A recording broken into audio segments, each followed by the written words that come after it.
Thank you, Jen. At the tail end of the president's remarks today about cybersecurity, he was asked about Afghanistan, and he made a joke. I think Peter asked him that question. The other Peter did, and he made a joke. So what's so funny?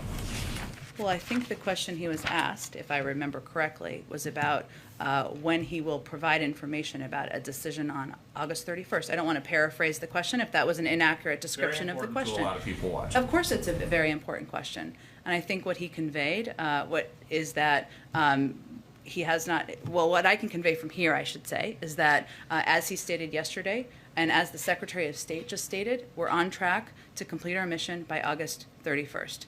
Obviously, there are discussions, and the President received a briefing just this morning. As I noted, he asked yesterday for contingency plans, and he received a briefing on them this morning. These are incredibly serious issues, and there are discussions that are happening internally.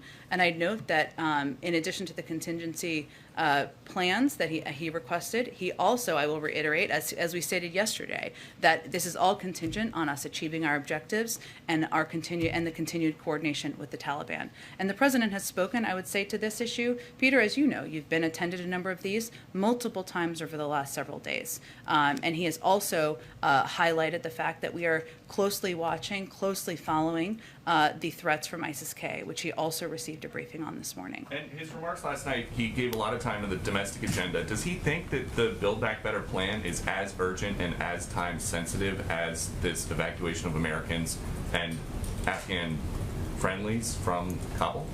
Well, first of all, I think it's important to the American people who care deeply about whether they're going to have jobs, whether they're going to have child care, whether we are going to be able to compete with China and countries around the world, to understand that we have to do multiple things at the same time. That's exactly what any president of the United States has to do. The next one, just as these negotiations about safe passage for Americans and SIV holders continue, why haven't we heard the president say the United States does not negotiate with terrorists? Is that still the U.S. policy? Well, of course it is, Peter, but I would also say that there's a reality that the Taliban is currently controlling large swaths of Afghanistan. That is a reality on the ground. And right now our focus and our priority is getting American citizens evacuated and our Afghan partners evacuated. And I would say, given the numbers that we've outlined and briefed for you, that we've made a great deal of progress in doing exactly that.